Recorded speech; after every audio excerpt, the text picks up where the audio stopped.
again, appreciate everybody's time for participating in the Kansas Cybersecurity Task Force. And again, we know everyone's time is valuable, and again, very much appreciative of the effort. We think this task force will lead to some really good things here for the state of Kansas as a whole and our citizens. So to get started, I just want to take a brief minute and introduce, and I see she's connecting, but we have partnered with Accenture to help some facilitation of this task force to start really kind of easing the burden on some of us from the administration side and tracking side.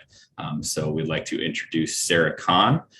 She is from Accenture, and she's going to be helping with some of the facilitation of some of the subcommittees and helping with notes and things like that. So we can hopefully get them turned around a lot quicker after meetings and things like that. So again, I'd like to introduce Sarah, and again, appreciate Accenture's partnership in this effort as well. So she'll be sitting in on the task force meetings and subcommittee meetings. She's popped in. As just, again, another resource to help make sure we're getting resources to everybody in a timely fashion, because we know we're moving very fast with this effort, and it's deadlines a couple weeks away for the first report. So again, we appreciate her stepping in and helping, and again, thank you. So Sarah, did you have any comments or questions for the task force? Sorry to put you on the spot there. No, just want to say hello, to introduce myself. Looking forward to joining these meetings and help to facilitate. I have gone through and watched all the meetings that have happened previously, so I feel like I know some of you from watching all the YouTube videos. So pleasure to join. Well, thank you. Like I said, she'll be supporting the subcommittees in the task force as well. So you may see things coming from her still, Allie, as we start working through things as well. So again, look forward to that, and hopefully, again, moving a little bit quicker. So to start off with today, we've got a guest with us today. We have Joe Jabara, who is the director for the Hub for Cybersecurity Education and Awareness with Wichita State University. And he's going to talk a little bit about what their program is and some of the background. He also will be able to bring us some unique perspective as well, because he was also a member of the 184th Intelligence Wing down in Wichita, and possibly talk about some of the ways they're partnering with them as well, and how they're engaging the community, et cetera, and those resources out there as well. So sir, I pass it over to you. Thanks. I'm going to, it looks like I've got screen sharing permission, so I'm going to go ahead and share my screen. I heard you say deep perspective. I'm not sure that should ever be associated with my name, but I'll do the best I can here. Let's see. Can everybody see slide presentation?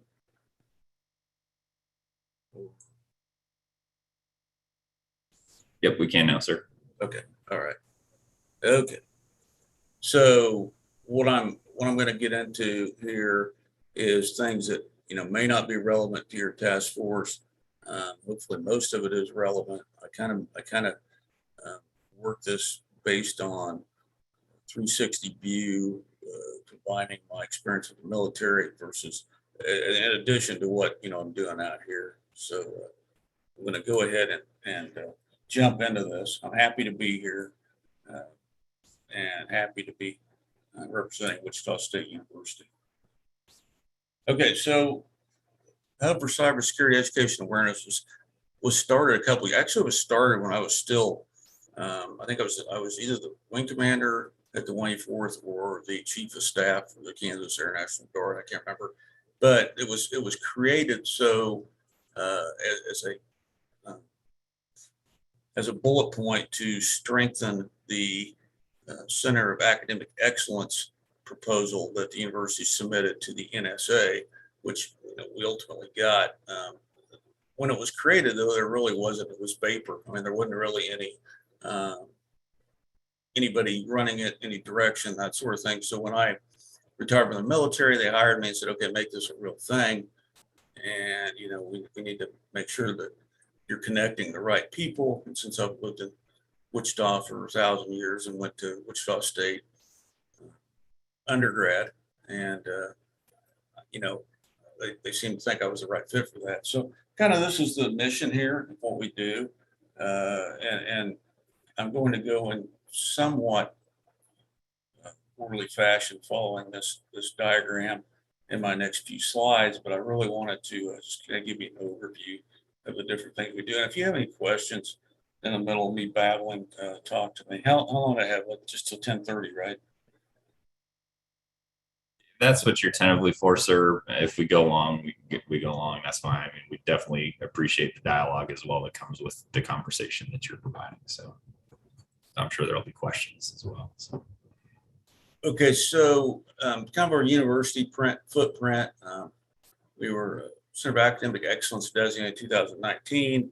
We have some really good company in the state of Kansas, 2 community colleges, Johnson County and Butler County, or Butler Community College, and Fort Hays, KU, and K-State are all CA designated. So, the good company in Kansas is well represented in that area. So specifically, our university has 2 cybersecurity tracks in our new School of Computing. The School of Computing was kind of formed to fit as a mid-level layer between the College of Engineering and Computer Science and Applied Computing program. So the two School of Computing, the track I'm most involved in is the BS degree in Applied Computing Cybersecurity focus. We have some stackable certificates, and I'll talk about that in a second. We've really grown. We had 20 students when we started in 2019. Now we're up to 90 and growing all the time with transfer students, and actually a lot of students. I'm not saying we steal from other majors here on campus, but we do have a lot of students that independently come over to our program.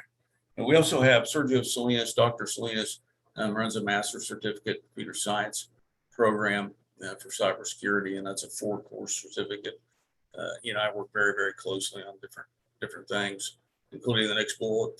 We have NSA SFS Scholarship for Service grant. We've got 2 folks currently on scholarship, and then we were awarded capacity building, which I've used to buy equipment and do some additional training.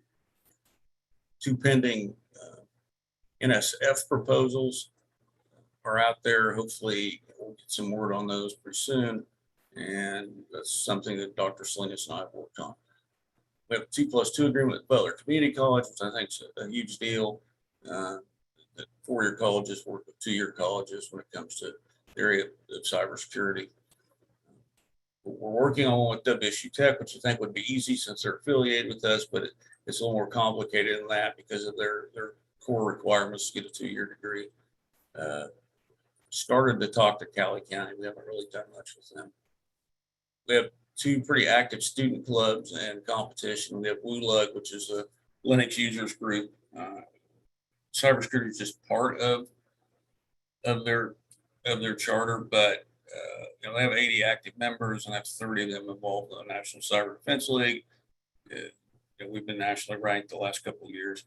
And we have an AFCEA student chapter, which stands for Armed Forces Communication Electronics Association, which we're involved in here on campus, and it kind of bridges the gap between academia, the civilian community, private industry, and then the Department of Defense.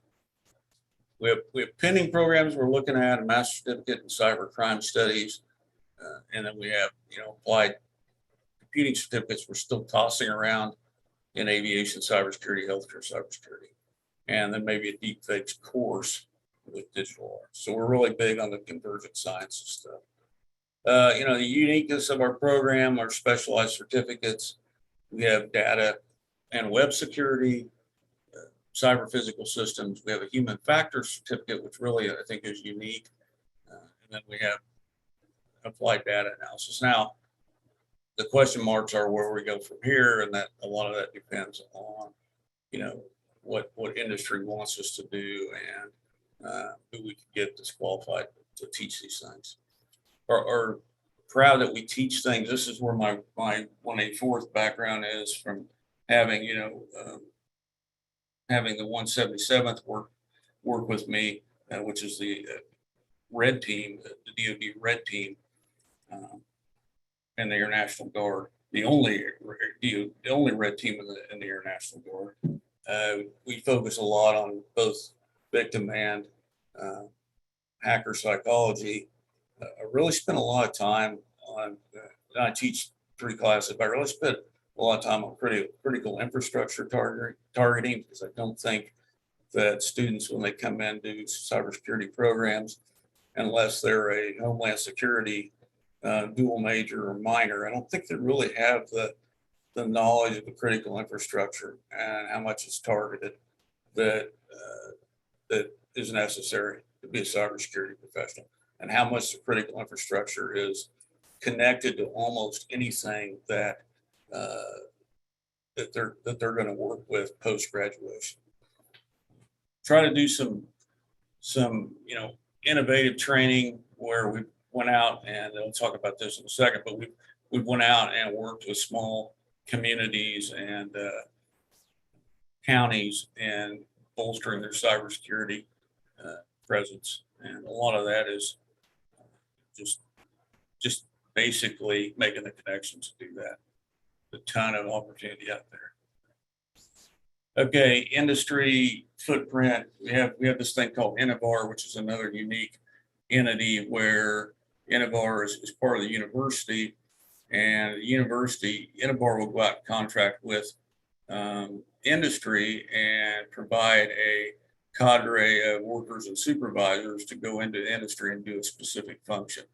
It's been a great thing for our students, and we've just kind of, they wanted to do this for a long time with cybersecurity, but we didn't have any students to send them. Well, now we're starting to put students in the pipeline. We can send them to Innovar, and as part of the Innovar, they stood up the cyber forensics research group, and now we have places like Textron and Spirit as Innovar's clients, and we're actually sending students to do real cybersecurity work, as tier 1 analysts and researchers. So, we have 30 of our students working there now, and I probably anticipate another 20, 30 positions. So it's a great applied learning opportunity. And again, it's a unique entity to Wichita State.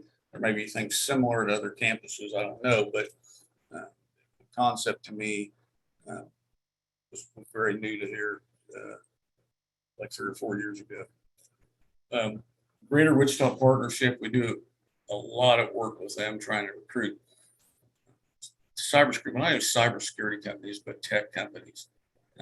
Last few months, we brought in Nova Coast, which is a cybersecurity company, was based in Santa Barbara. And I think, as I understand it, they have other offices around the world, but they're basically rolling up, shut the doors on their Santa Barbara operation and relocating here. And then the process of doing that.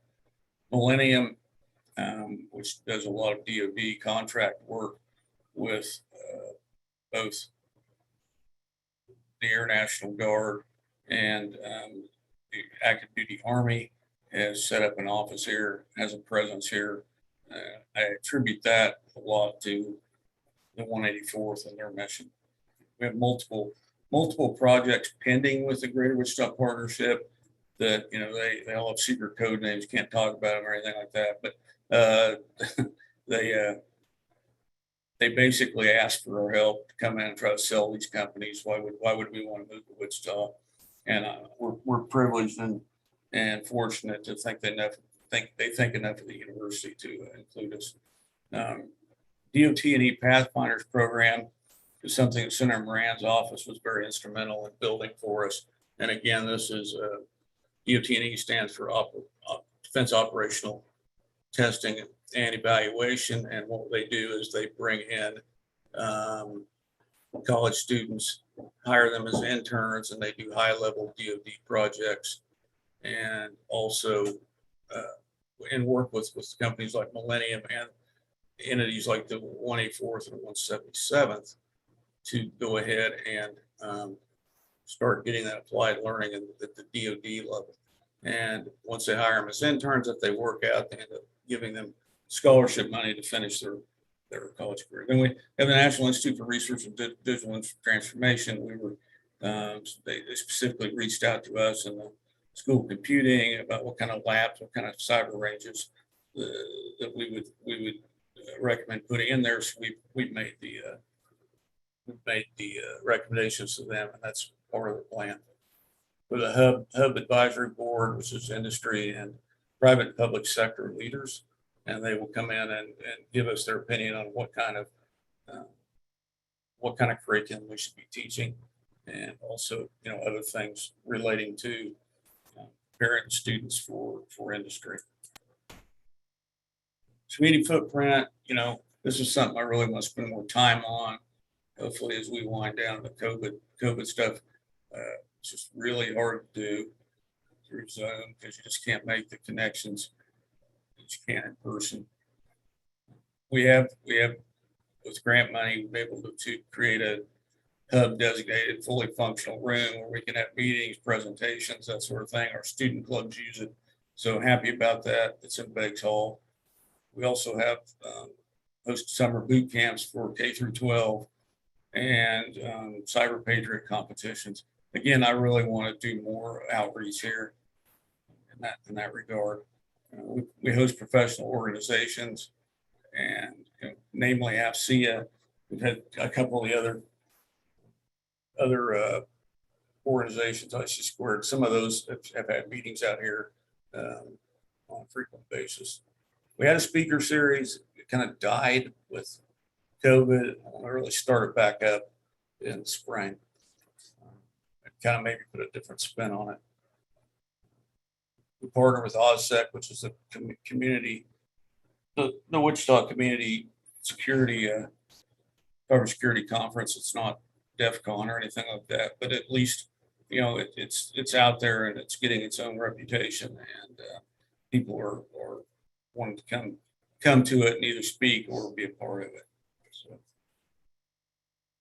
the CMMC cyber maturation model compliance is what DoD contractors have to follow before they're eligible to contract with DoD entities. And it's basically, I don't want to get into it, but it's like, you know, a bunch of different levels and a bunch of different requirements they have to meet before they can contract when it comes to cybersecurity. You know, we really want to start getting more into that and facilitating workshops and really exercise type things. But, you know, the CMMC is kind of just waiting around in quicksand until it gets a little more mature. Then we're not going to be doing anything with them, hopefully soon. Here's the strengths of our university. I like the fact that a large percentage of our graduates stay in the local area and state. You know, that's a problem for some schools in the state. Ours seem to have a higher rate. I don't know why that is. You know, if that cements our reputation as a commuter university, or if, you know, people like it here or what, but I'm not real sure. Out of state tuition for I-35 corridor is waived. I should say in-state tuition, brother. Out of state tuition for I-35 corridor is waived, and now anybody that live within that I-35 corridor, and then also they've expanded to places like Denver, pay in-state tuition. Board of Regents approved that. That's been huge. I have several of my students in the applied computing program that are from the Dallas area, from the Oklahoma City area, I've got a couple from the Houston area. So that's been a really, really good way to attract students. I don't know if that was Dr. Pardo's idea or what, but it was a really good idea. Innovation campus. So we have basically half of our campus is industry, and they do a lot of applied learning, applied research, and it gives them a place to locate where they have a recruiting pool of prospective hires, you know, next door. And so that's been a phenomenal accomplishment over the last 10, 15 years. I think we have a great convergent sciences vibe here. As I talked about, we have a very good criminal justice program, which has its own Homeland Security program. We have a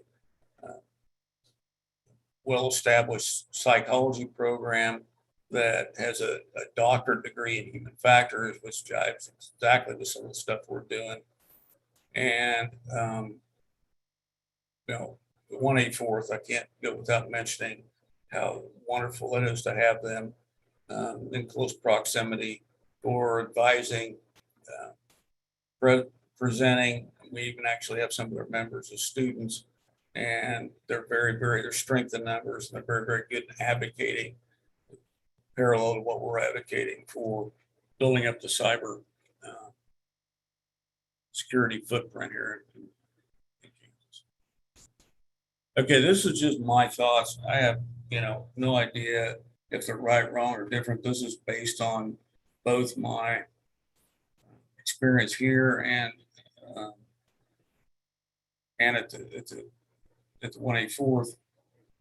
I think that there's been a push to get more respect or credit for within the Board of Education for computer science programs and make them count as science and math and that sort of thing. And there's an opportunity for school districts to do that. The problem with that is if we branch that off cybersecurity, K through 12 teachers really don't, most of them don't have, it's not for lack of desire, but they just don't have the cybersecurity training to be able to pass on to their students. And I think that's something that, I think we need to work on in terms of getting those students and those teachers. I don't know if that's through grants or whatever. I think there's opportunities there to do that. And, I know there's certain programs on islands out here, but it would be nice if we had, some kind of formal way to do this. I'm not talking about just our university, I'm talking about statewide. More industry specific training. That's kind of the basis behind our certificates program. There's just a lot of things that relate to specific industry like aviation, and where 80% of it's going to be cybersecurity. There's still a 20% or whatever that is industry specific. Manufacturing is another big area. It's not aviation. So those are sort of things that I think that we could do better. I really want us to have more public sector cyber internships. There just aren't that many in Wichita, in this area of Kansas. And I say, whatever, Emporia on west. We need folks to be invested in those public entities here. And by folks, I mean universities. And if I have places that I could send students to do internships, whether it be Garden City, Salina, Hutchinson, wherever, I'm going to push those because I think they're very important. And they're just not out there. They're just hardly out there. And I've kind of been trying to work on some of that with Mike Maida from the city of Wichita. But, I think that's something that I feel pretty strongly about. And if you go down to the bullet next to the last, I've got, University Rural Community Joint Projects. My intermediate design class or intermediate project class and my senior project class, both of those classes, I have groups out there working with small counties, kind of giving them assessments, doing exercises to see how well the employees of that county or small town respond, how do they react, that sort of thing, and then doing evaluations, because even hiring, those sorts of things from these little counties can be quite costly. So I have students doing that, and it's part of their, graded effort, and it's been really, really wonderful. And I kind of call it work study. They probably call it work release, but it's been fun to watch the students grow doing that. It's been fun to watch the students actually meet people and interact with people from little places out in different areas of rural Kansas. Red Team Training Center, that's just kind of, again, my 184th background showing through. I think, you could put a Red Team Training Center somewhere, either here, on campus, or it's more near to 184th, and train not only the private sector, but also the public sector, if they could ever fit, in their budget, the ability to have red teams. You know, and I'm tired of going to symposiums and summits and not anything getting done. I've been to probably 10 virtually the last year, and it's good. I mean, you know, there's nothing wrong with them, but it just, they all say the same thing, and I'm getting, you know, tired of it. And I think, you know, we need less symposiums and summits and more doing things, and, you know, and getting people, you know, people working towards, you know, a common goal, better cybersecurity footprint. So really, that's all I've got. Is there any questions for me?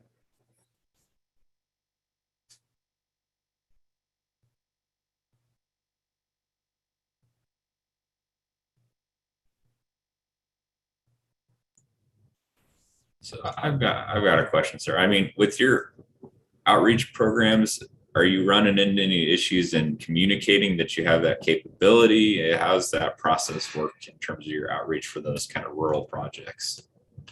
Usually I just go out and seek them out personally. So there really isn't any good. I mean, there's no formal, you know, advertisement of it or whatever.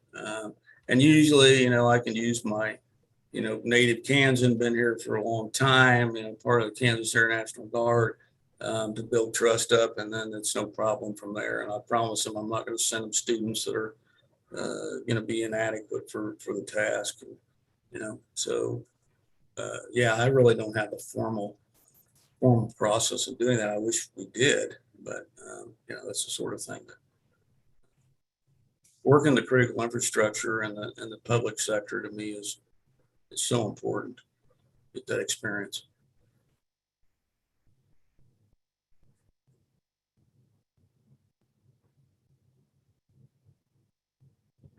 Any other questions?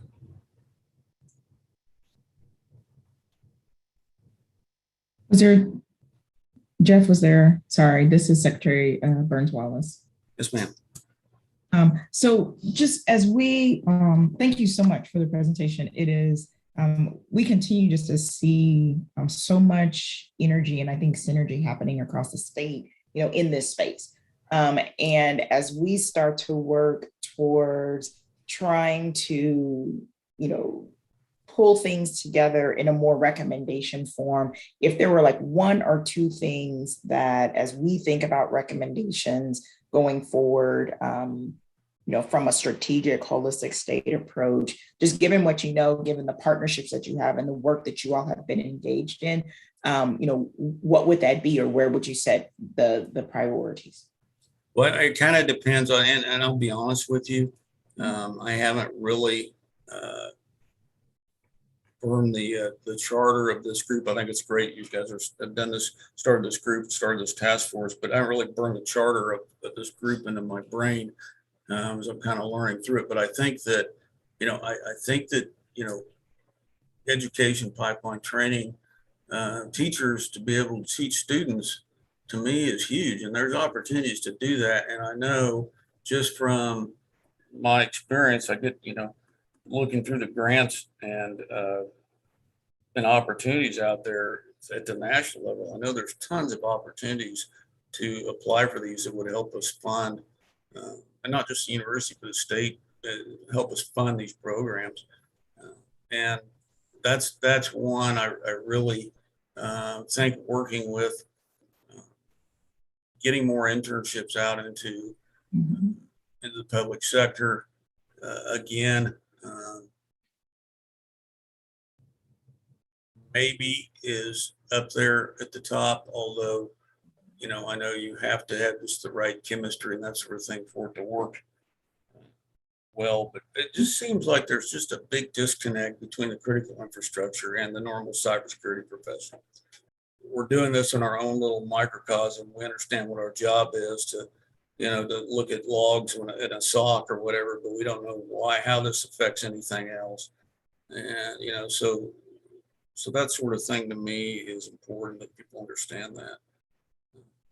And industry specific training, again, that's another thing, but I'm always of the belief that exercises on smaller levels are good too, like regional exercises, local exercises, that sort of thing, where you integrate public, private sector, small areas. I know it's just so hard to get big exercises off the ground. You do it once every 2 or 3 years. By the time you do it, the next time everything's changed. So just my opinion. No, these are great. And as the chair of the subcommittee on education and workforce, a number of these are right up our alley in some of the conversations we've been talking about as well. So very much aligning in the ideas that you've presented. So no, thank you. Just very helpful. Part of it is continuing to make sure we're walking down a similar path. So appreciate it. Thanks so much, Joe. Okay, thanks for having me. I put my contact information in the chat. If anybody wants me to speak or talk to their organizations or just talk to me one-on-one, I'm happy to do so. We definitely appreciate it, sir. I do have one more question, because you hit on kind of that public sector internship program. Did you run into any challenges with either the uptake by, those local governments to bring students on because of either they can't pay the interns, things like that? And then on the other side of the equation, did you have intern candidates that don't want to go there because of some of those barriers or things like that? Is there probably kind of a problem that could be solved to help facilitate that? Well, I think, again, I'm speaking from our university's perspective, is that we have, a lot of Kansans in our program and a lot of rural Kansans, and the thought of them working in cybersecurity and not having to go do an internship on the East Coast, or even Kansas City or Dallas or whatever, is appealing to them. So I don't think I'd have a bit of a problem recruiting. Now they're gonna have to figure out a way. I mean, unpaid internships, that's a dirty phrase now. Back when I was, in college back in the 80s, I did a quote unpaid internship at the Hutchinson prison for 6 months. And not that I was an inmate or anything, but I actually drove up there every day on my own dime for 3 hours credit of internship. I didn't get paid a penny, so those days are gone. And, you are going to get looks from students if you suggest an unpaid internship. Now, it's not the same as a work study project, but they're going to have to figure out a way to pay them. And and that's just the way it is. And I don't know. I mean, DHS, again, there's a lot of resources out there that people don't really explore when it comes to that sort of thing. So I think there's ways that they can do it. If they have to reappropriate money from another area, I could argue for that, but that's kind of my opinion. That is helpful, because I'm formulating some things in my head, knowing, different places that funding might come out, how, again, one of our, how can we leverage some of those pools to maximize the benefit for everybody type thing. So no, that is very helpful to understand that kind of dynamic. So and that's good to hear too. A lot of your students are from rural Kansas and stuff, because there is a major need out there. And also, that's a huge economic boost for those areas if they want to return back to those areas to live. So I appreciate it. See, anyone else have any questions?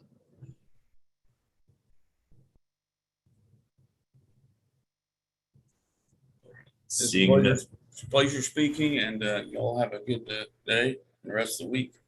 Yes. Again, we appreciate you coming and taking the time to chat with us, sir.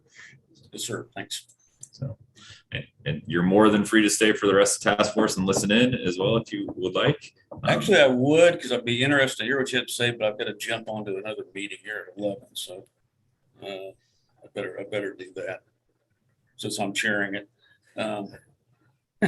Okay, thanks, guys. I appreciate it. I'll keep in touch. Yes, we'll do. All righty. So I am going to pass it over to Mr. Bill Glynn, who is the director of the Kansas Intelligence Fusion Center, to kind of give a little capability brief of their organization for the task force to understand. So, Bill, the floor is yours. Thank you. Thank you, Jeff. Can you hear me? Yes, sir. We can. Very good. Well, first of all, I'd like to thank the committee for inviting me to discuss our operation at the Kansas Intelligence fusion centers. So hopefully this will be of interest to the group, and we can contribute to the mission. Start off, I'd like to talk about the fact that there are 79 DHS fusion centers across the U.S., and that there's a designated state fusion center in each state, along with urban and regional fusion centers in areas of greater population. The Kansas Intelligence Fusion Center construction was funded by the Kansas legislature in 2005. It achieved operational capacity in late 2011. It is the only fusion center in our state. In Kansas, the National Guard Adjutant General is also the Director of Emergency Management and the Homeland Security Advisor appointed by the governor.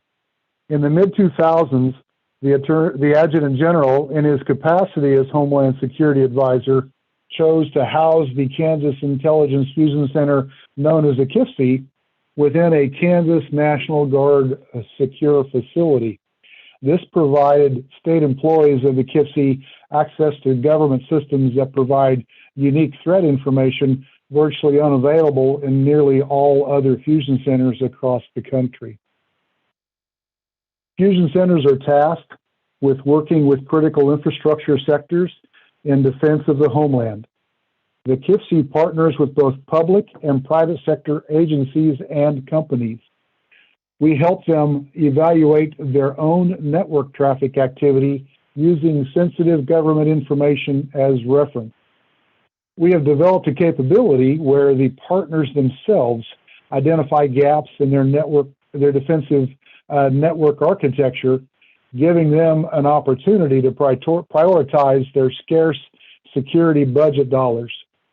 Using KIFC processes within the KIFC facilities, partners can simultaneously protect their privacy and the sensitivity of the government information being used.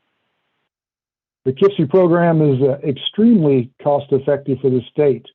We coordinate with DHS, who provides government clearances for partners so that it can come into the facility and perform analysis on their own data. Only the subject matter experts of computer networks inside of agencies and companies will know the vulnerabilities of their environment and the consequences of a compromise. In most cases, the partners do their own analysis, minimizing KIFC staffing requirements, but maximizing the benefit of the effort. As we all know, in cybersecurity, there's a formula that we often use. The formula is risk is equal to the threat times vulnerability times the consequences. Within the KIFC model, the government provides the threat information while the partner provides vulnerability and the consequence factors. Bringing these three factors together in a secure environment fully paints a risk profile for a given network architecture. The partners acquire a better understanding of gaps in their defenses, while the government receives voluntary reporting from the partner regarding nefarious activity against these critical infrastructure networks. Our program is supported by our partners because of its mutually beneficial nature. The critical infrastructure team at the KIFC is one of our core capabilities. The others are outside the scope of this task force, so we won't be discussing those here today. With that, I am happy to answer any questions that I can.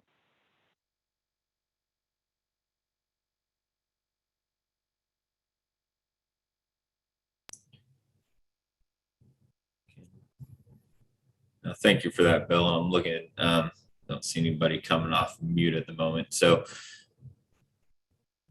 you know, and one of the concepts in fusion centers, I think, is just the ability to pull information together from the various partners, you know, and especially coordinating with the federal partners. So I know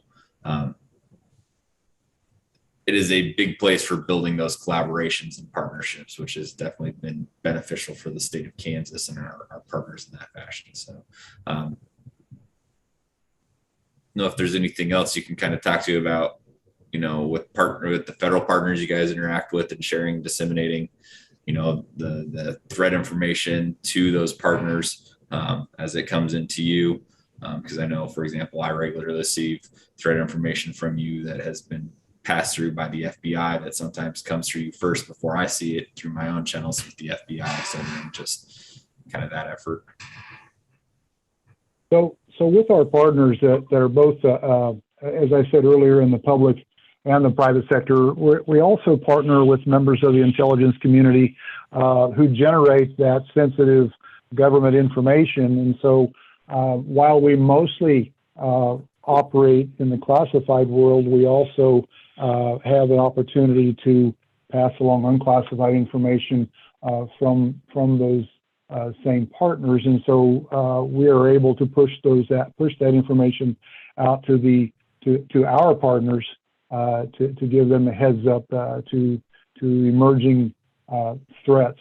That is outside of the process by which the partner comes in to our facility with their data and does an internal analysis. We tend to focus on helping the partners do that internal analysis as opposed to stuff that's out in the open source. There's a lot of information in the open source world, and our facility is one of the few places that a partner can get that additional information.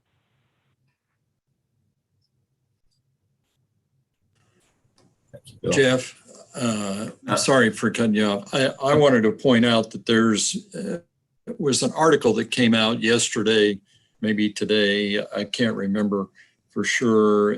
It's an NBC News article which really demeans the value of fusion centers.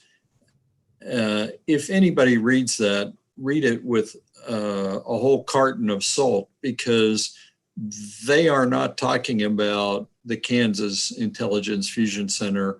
They may be talking about the other 78 fusion centers in the United States, but I would even respectfully disagree that they know what they're talking about there either. So if you look at that NBC article, just keep in mind that there appears to be an agenda for that article, because they certainly have not delved deeply into how all fusion centers work. And it's the old adage, if you've seen one fusion center, you've seen one fusion center. Mm-hmm. No, thank you for pointing that out. I have not seen that one, but I can personally attest to the value of partnering with them and what they provide. And the relationships that can facilitate out of, things like the Fusion Center. And again, that collaboration is big.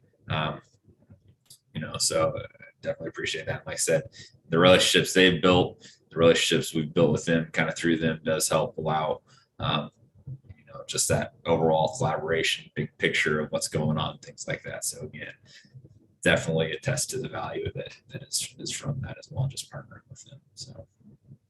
So what we do with our partners is we enter into an MOU with them, which, think of it as it's a memorandum of understanding. It's a non-disclosure agreement, which we agree not to disclose their identity, and they of course agree to not disclose anything either. And that's very beneficial with our private sector partners, because they're very cognizant of keeping their information private. And that's worked very, very well with us. One thing I wanted to point out with respect to the committee work is, and it's a challenge, it's been a challenge for us, and it's going to be a challenge for any of the efforts such as this across the board, and that's the challenge of scale.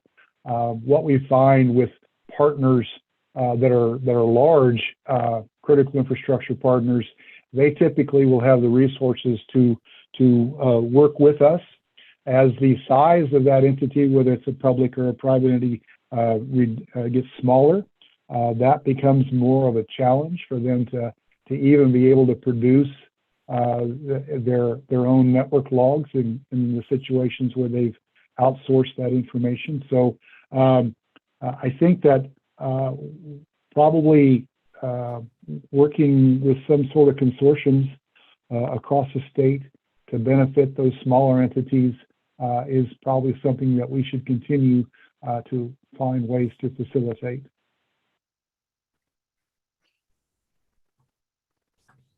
So Jeff, I have a question. Yep, go ahead. So in order to participate or receive information from the Fusion Center, is one's organization required to be physically present in Topeka, or are there remote or more local ways in which one could participate? So as a full partner, of course, we would need to enter into an MOU. And because we operate in a classified environment, the only place you can do that is inside the sensitive facility. So one would have to come to Topeka to do that.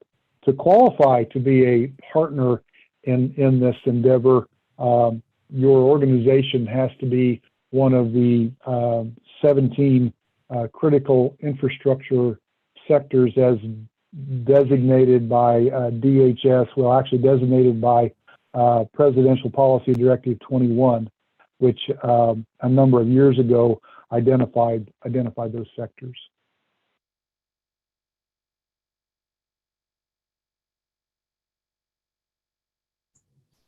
That answer your question, John? Yeah, thank you. I was just wondering, because I've had some questions from others before about this, about, is there a way, if I was in a different part of Kansas, how can I participate with this? What's available? Are there other ways in which to engage? Or is it a situation where most of the participation for that, if not all, requires being in Topeka? Because as we talk about statewide coordination and collaboration, that's a question I think that keeps coming up is around how do we participate if we're in different parts of the state? How do we have access to some of those capabilities? And then it was previously mentioned size of organization, and I think that's a factor that may play into this as well. Yeah, and So a question. Oh, go ahead, Bill. What I was going to say was keep in mind that we perform a strategic analysis of network architecture performance. We don't do tactical analysis. So, and when you're working in the strategic realm, you're identifying gaps in architecture, and you don't need to do that every day, or the frequency of that can be somewhat less often than you might think. I spent a long career in critical infrastructure, and if I identified a change that I wanted to make to my defensive architecture, the first thing I had to do was go find the money in a budget somewhere, and then I had to decide how I was going to spend that money to improve that defensive architecture. Once I spent the money, I had to implement that improvement, and then only after that could I look to see if my defenses had actually improved. And especially in a larger organization, that might take months. It may take a full quarter to go through that entire process. And so some of our partners only come in and perform the analysis on their networks once a quarter. And because of that, it's not much of an impediment to have to travel to do that. So that, yes, it can be a challenge, but our partners who are fully engaged, they kind of determine what frequency they want to come work on their information, and that's worked out pretty well for us. Thank you. And so one of the concepts of Fusion Star I just want to highlight a little bit is that, again, there's the ability just to pull in information from lots of places and distill it into something that is of value.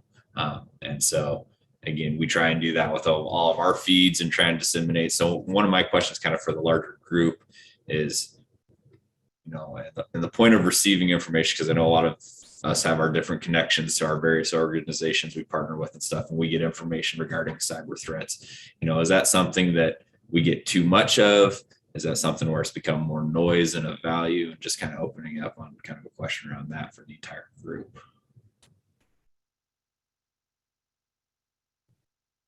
this is Bill. I guess my comment on that, Jeff, would be one thing we should do.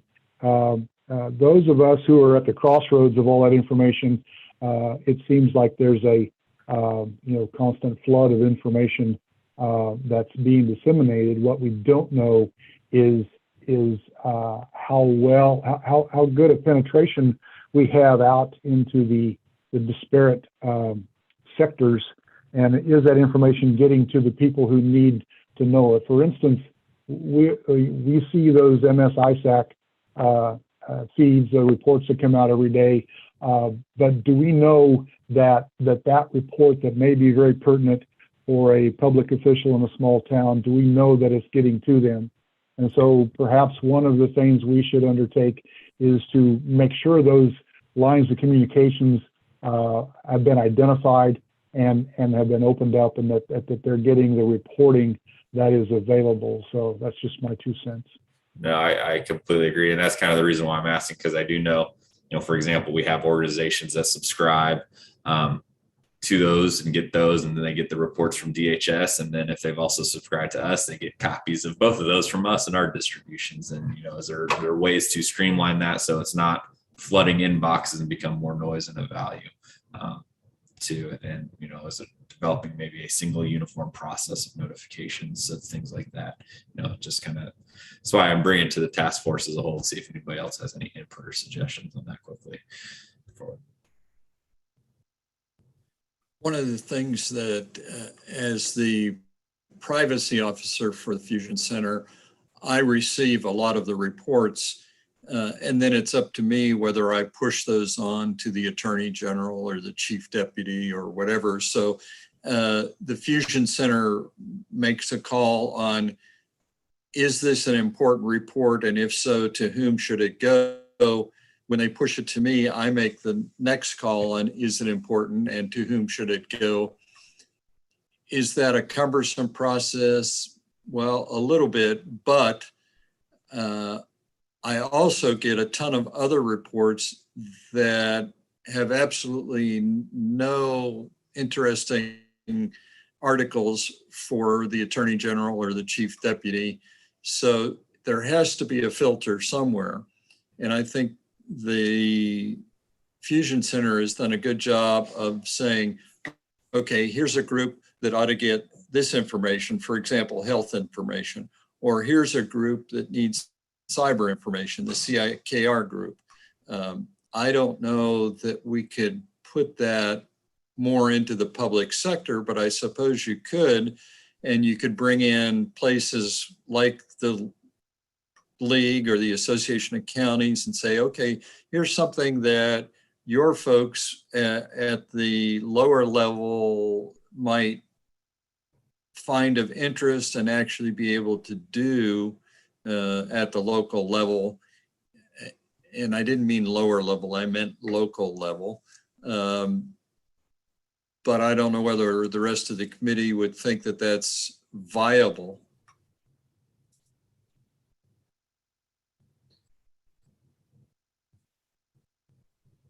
And that's a good point, Jay. And that's one of the things, again, one of the challenges too, is identifying all those people, making sure we're keeping up to date, things like that from the collaboration communication point. Or do we pass it off to another organization? I think so definitely things to discuss and consider and work through. So I appreciate that. So any other questions for Bill before we keep moving? Again, I appreciate Bill taking some time to present on the Fusion Center. Let's see what we can discuss with that in the coordination collaboration subcommittee as well. So with that, kind of want to move on. So I know last time for our last task force meeting, we did have a lot of these capability briefs and took up most of the time. So I'm going to start a little bit and kind of walk through and kind of put a rough framework of what kind of recommendations might look like coming out of this task force. These are just sample recommendations based on some of the themes and concepts I heard, but just kind of want to share this briefly before we get into the kind of the next section of, what is happening in subcommittees, opportunity to open the floor to everybody to kind of discuss what they're going through in each of their subcommittees, just to kind of raise that awareness. I'm not going to call specifically on the chairs to have a prepared statement on things, and I really want everybody to kind of to chime in and participate in the session. So, but with that, let me share my screen here for a second.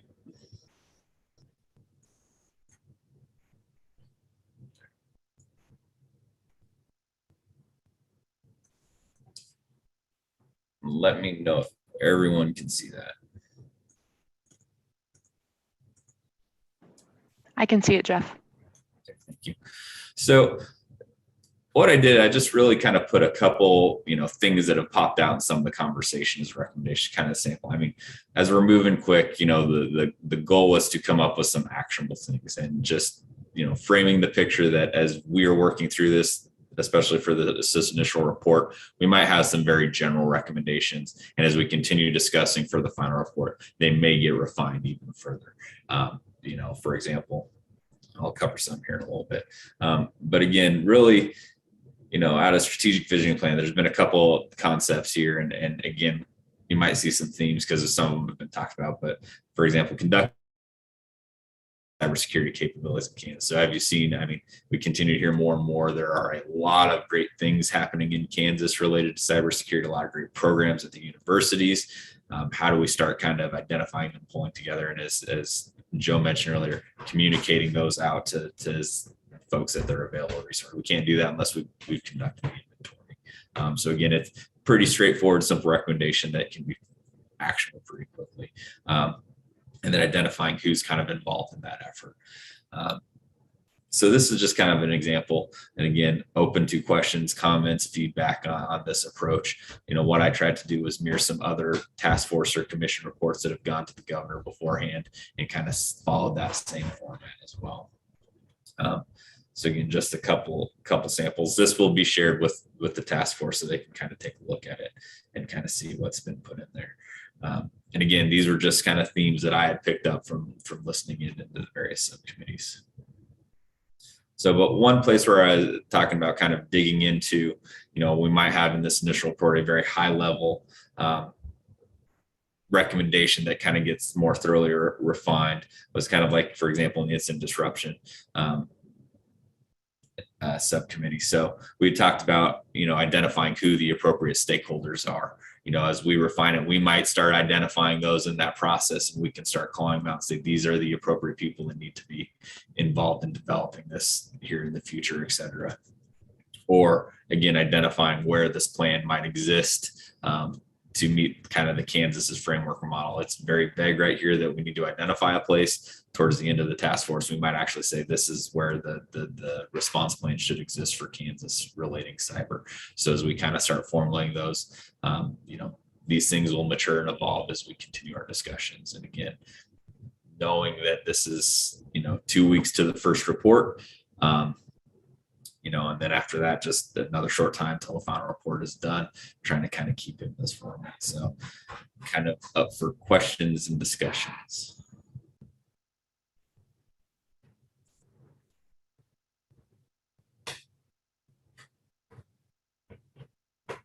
Feedback.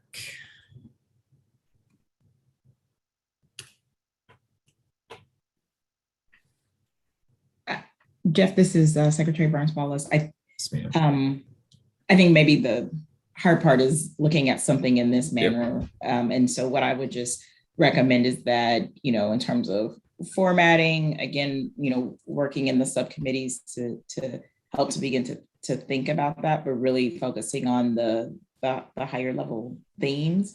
It's just hard to react to in kind of a document scroll like this. And so just making sure that we're not asking people to react to the document. It's just conceptually of yes, ma'am.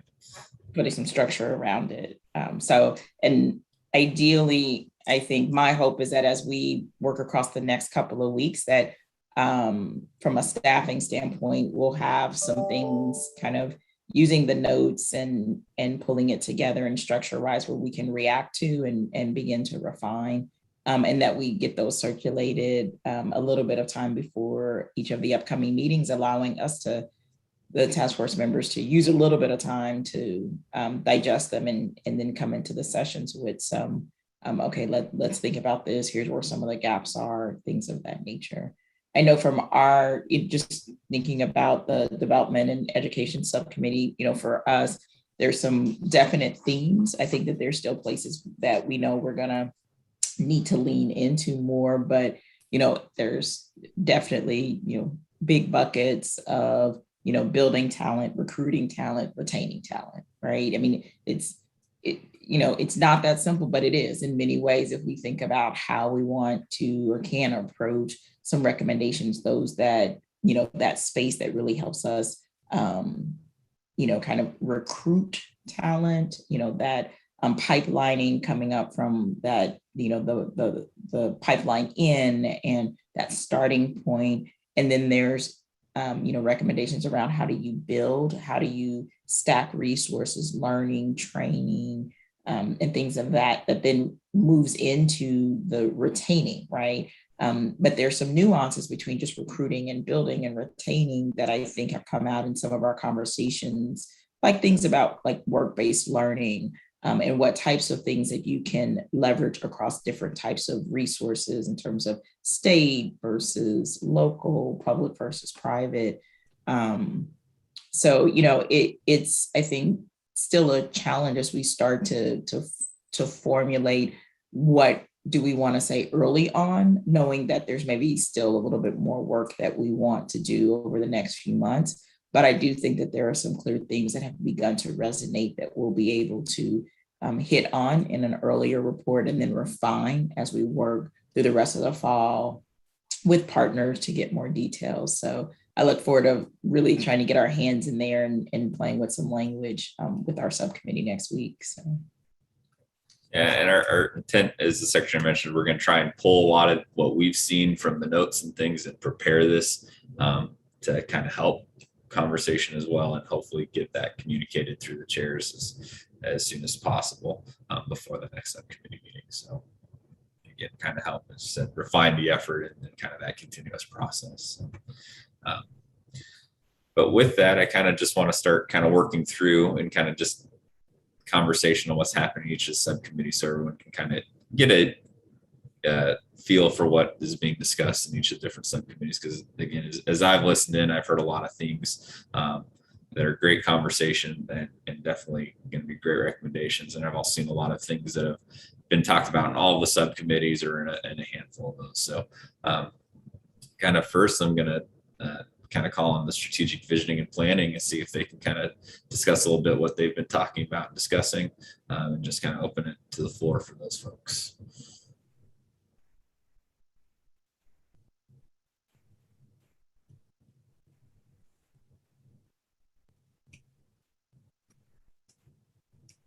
Hey, Jeff, it's Charles King. Can you hear me?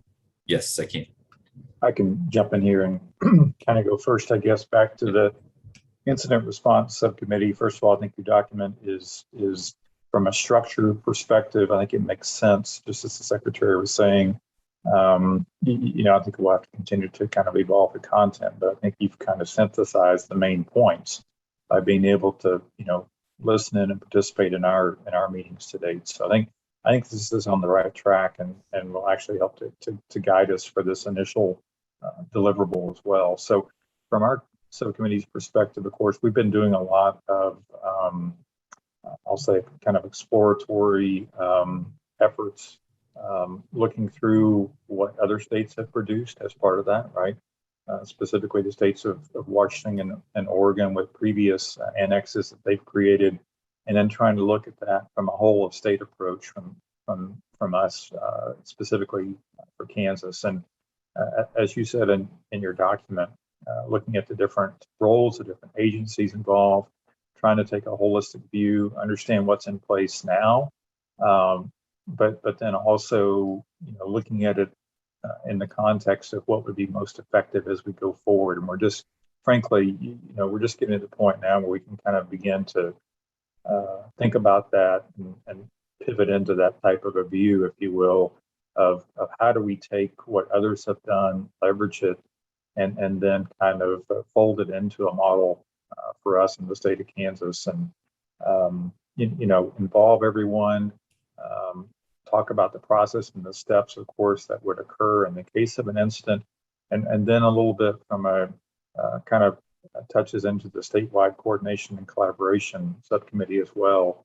I think one of the things we have to do as we go forward is identify kind of the touch points between these subcommittees, make sure we don't overlap, but make sure we tie them together effectively as well. We've got some kind of boundary areas, I think, and one of those is it's just kind of ongoing communication, ongoing education outside of an immediate incident, if you will, as to how we stay better connected. So those are some of the highlights we've talked about so far. Anybody else from the committee, of course, can jump in as well, but that's kind of our space right now.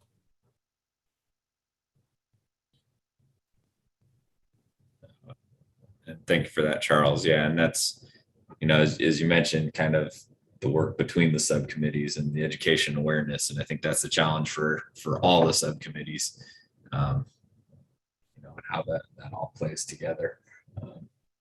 Again, anyone else from the incident response and disruption subcommittee have anything to add?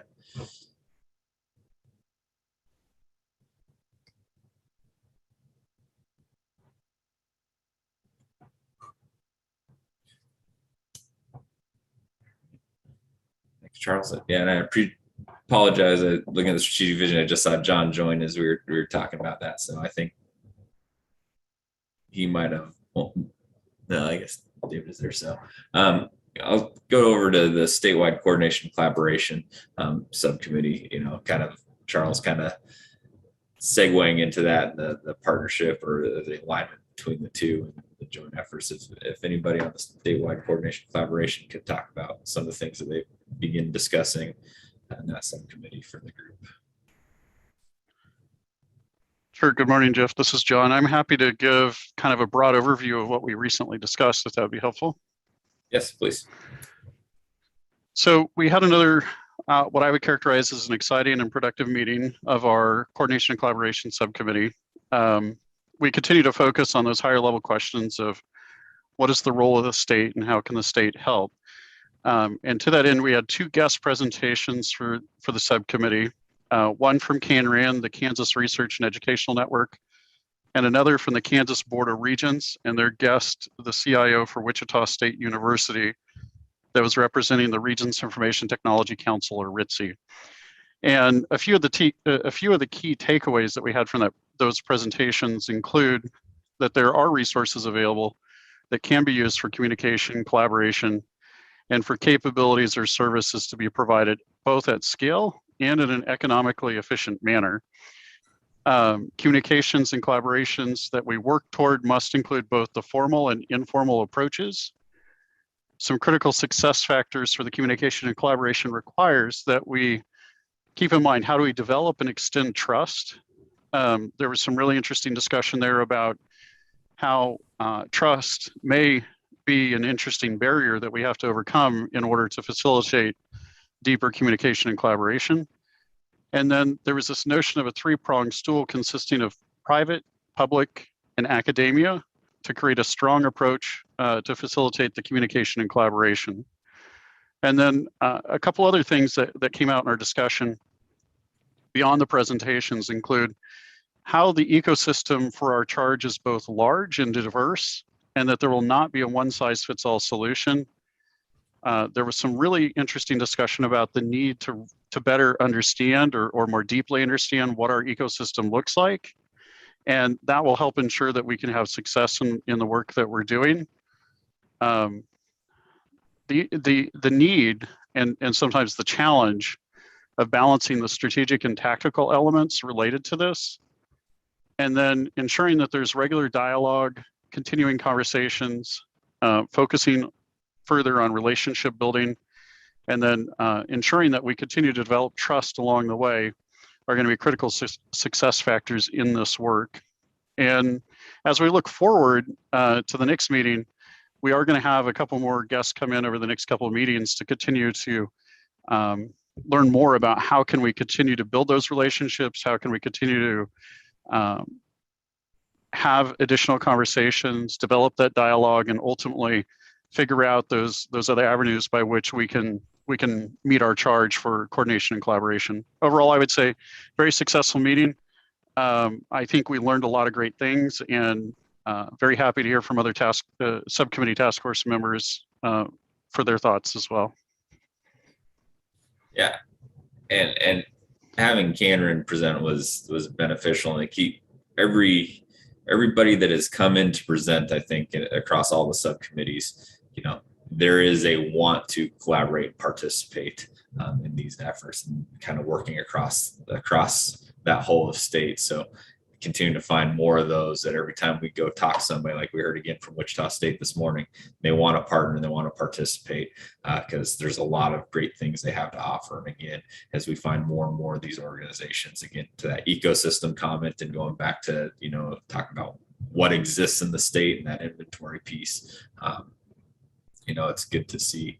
And I think there's a lot of opportunity as well.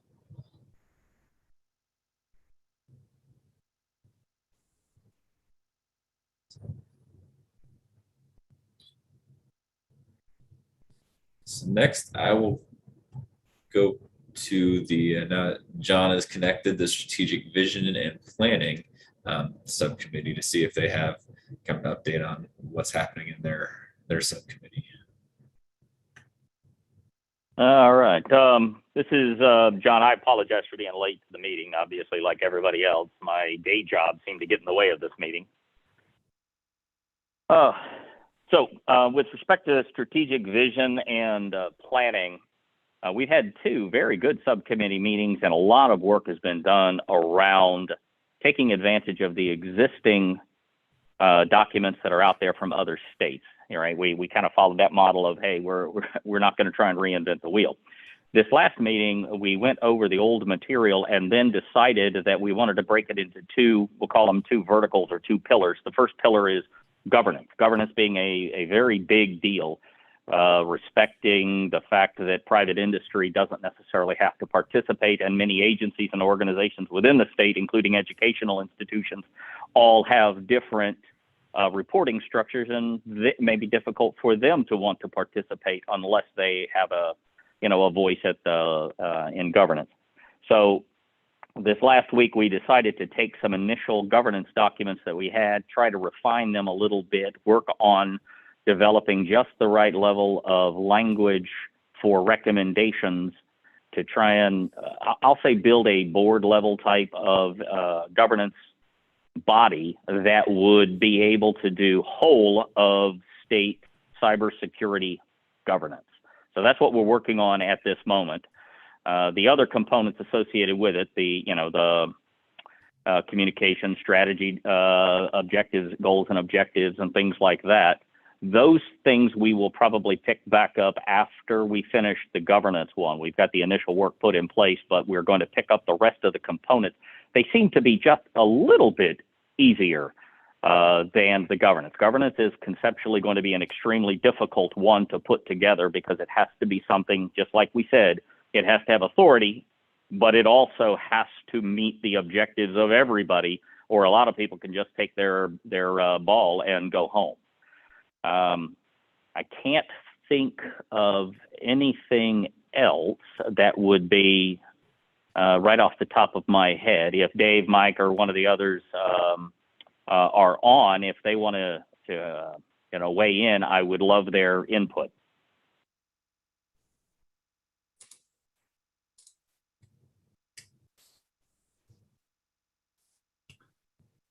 Hey, John, this is Dave. Well, if nothing else. Yeah, go ahead. You're right on. Go ahead. Really good meetings, and I think we've got a good plan to go forward the next week or 2.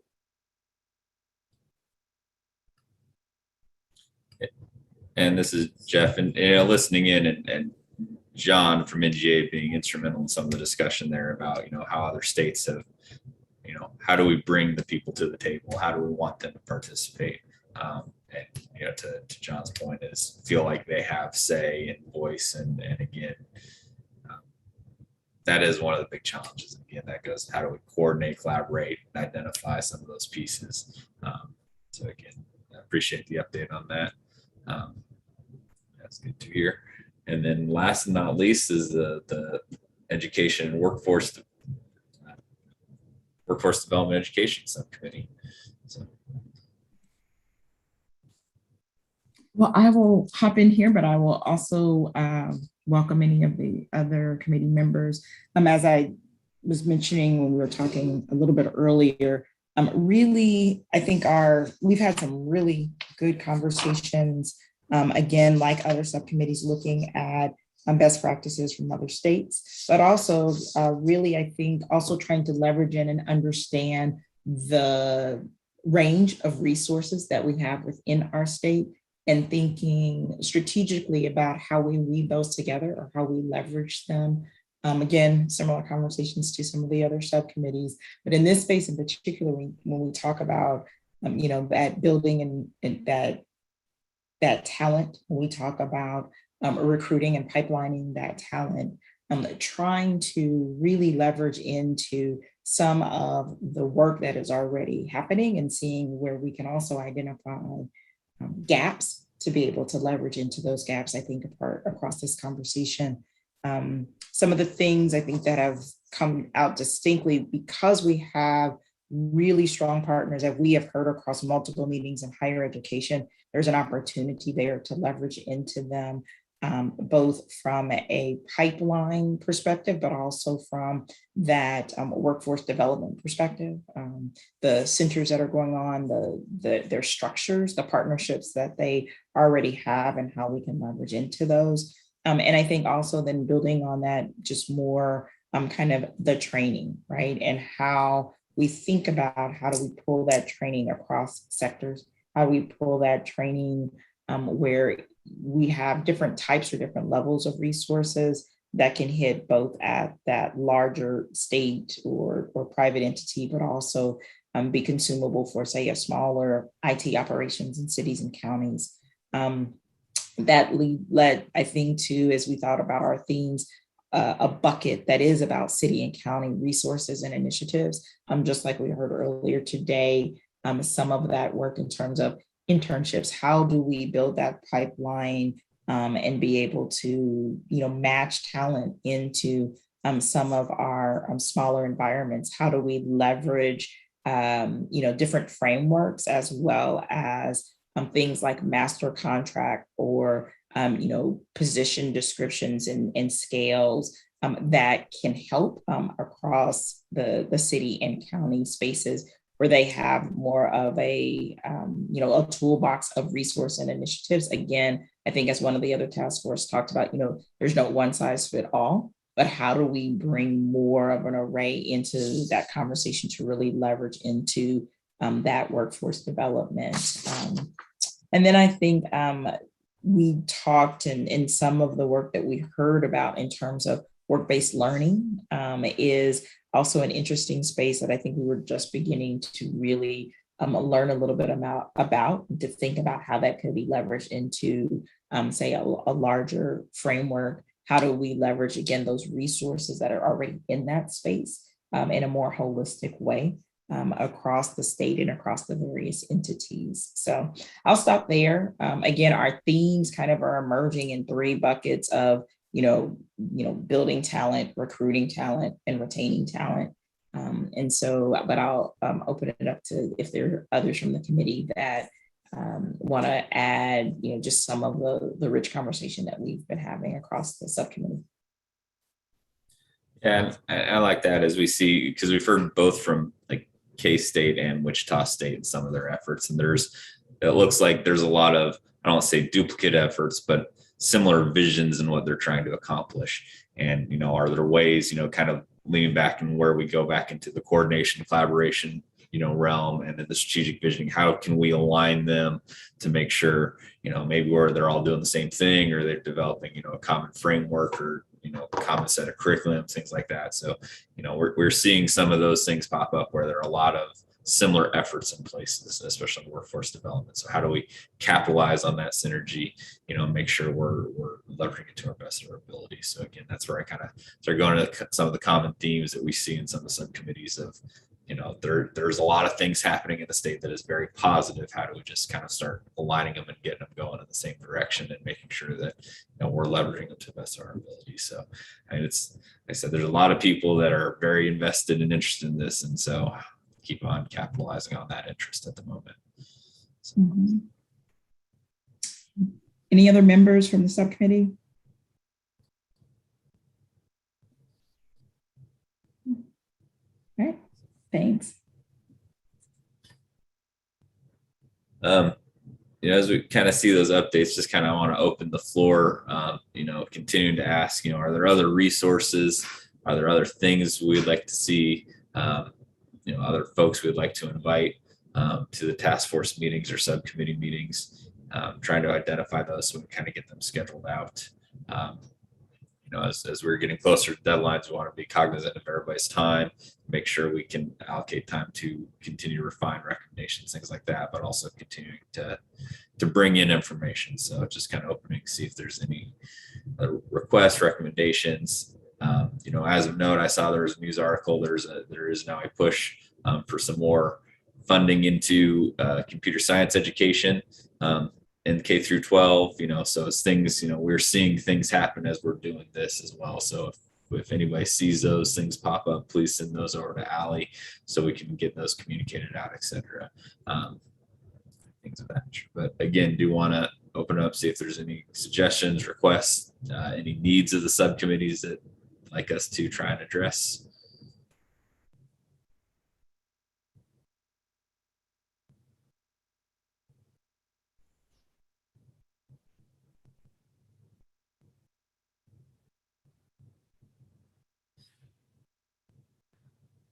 Well, with that, kind of the next thing I'd like to discuss is kind of,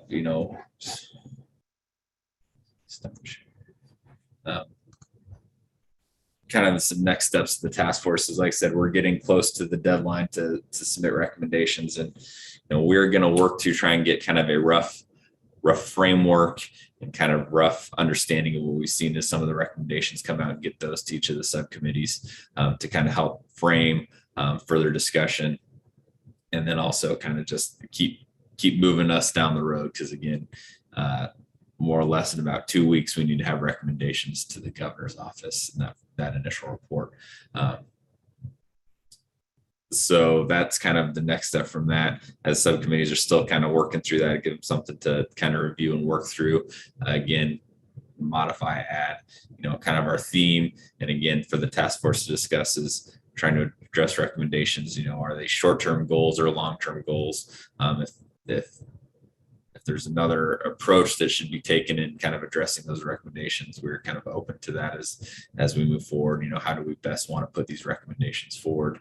Again, that might be something after kind of seeing that initial framework might come down the road. But as we get closer, we would like to schedule possibly a longer task force meeting the week before October 5th, which I believe is the week of the 27th of September, and kind of see if we can schedule the one to kind of really go through and iron out what the recommendations are coming from the task force to go into that report. So have each subcommittee available to present on their initial recommendations for the whole task force to kind of review it and approve it to go into that initial report. So again, seeking feedback on availability and possibility of kind of holding a little longer task force meeting that week, and what that might look like. So kind of get what everyone's thoughts are on that.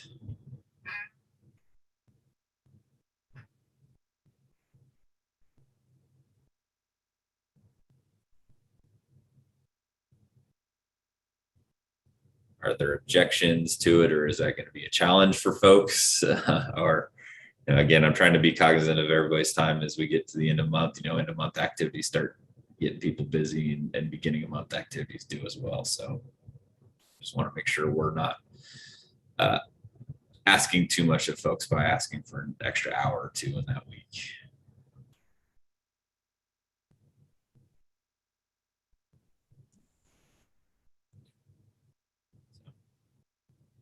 Jeff, I think it could be helpful. I think it'll just be about timing if we can make it work, and kind of circulating on what that looks like, and giving as much notice as possible probably will help everyone to make that determination. So kind of would the best approach be, if we kind of identify some times and send out kind of like another doodle poll, would that be beneficial? if we kind of start looking at that, or what are folks' thoughts on that? So this is John. I think a doodle poll would be helpful, just to help allow the different members to take a peek at their schedule and see what else is going on. This is kind of the, we're working towards the tail end of the year as well, where things tend to pick up, and holidays and other such things start to creep in, and so I think I'm all in favor of the doodle poll. Okay. I would agree with that, Jeff. Okay. Well, we'll look through, and like I said, we'll try and not make sure we're consuming too much of everyone's time as we get through there. I know, again, very appreciative of everybody's time and effort for this task force. That quick turnaround does ask us to move quickly. So again, appreciate that.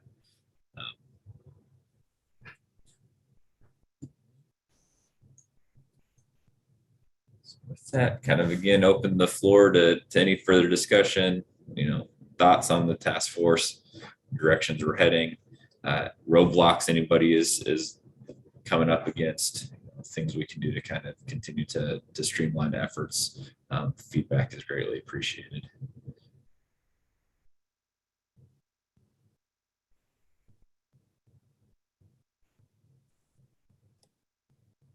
Hey, Jeff. Good morning. John Guerrero here from NGA. Morning, John. I just want to say I thought I was able to sit in on, I think, all of the subcommittees last week. And I thought the discussion was really good on all of them.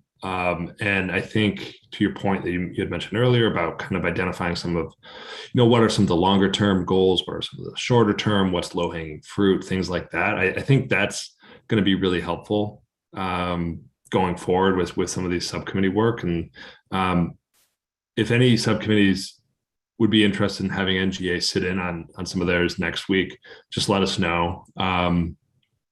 I'd be happy to help kind of workshop some of that discussion planning around some of those, I guess, some of those goal development kind of discussions.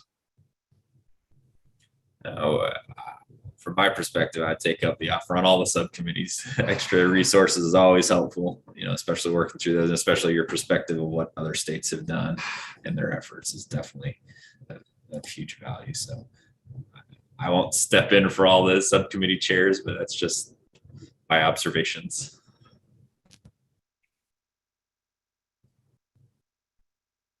I can say from strategic planning, it's always welcome, John. Same from incident response. Ditto. This is John with the coordination and collaboration. I would add to that as another +1 and just say that, I think diverse perspective is and other thoughts and other experiences are always helpful as we continue the conversations.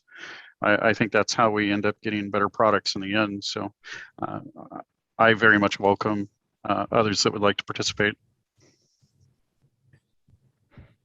One of the things we're also, go ahead, Secretary. Education and workforce agrees. And one of the kind of conversations too about, other resources and available, we can also reach out to peers as well and see if any peer states or things like that would want to come in and talk to any subcommittees about what they've done as well. If that would be helpful beyond just kind of a overall view, we can definitely identify some. I think we talked about in the visioning and planning, I think is looking at possibly talking to the state of Missouri about some of the things they're doing, things like that. So if any other subcommittees wants us to reach out to some peers, try and bring them in as well, we can definitely do that too. It's an option. Sure. And I think that sounds good, Jeff. I'm looking at my calendar here, and the only real potential snag might be on Friday with the incident response and the coordination committee. I think they both kind of overlap there for a little bit, but I'll do my best. Appreciate that, John.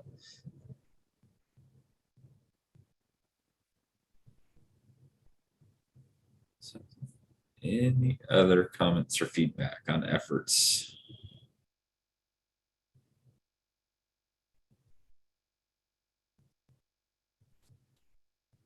So, like I mentioned earlier, we'll be working on kind of getting some of that rough framework of things we've seen as recommendations boil up to get to the subcommittee chairs to have available for them for the next subcommittee meetings. I'm hoping to get that done here by the end of the week. So we'll either be hearing from myself or Allie on those.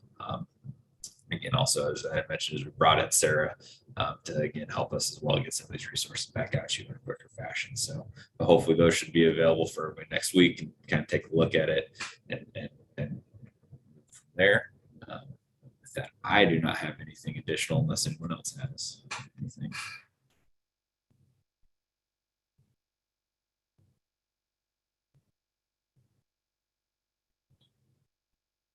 Seeing none, I think we can call that the meeting for today. And again, appreciate everybody's continued time. I can't stress that enough. Your time, I know, is absolutely valuable, and we appreciate everyone's effort. So thank you.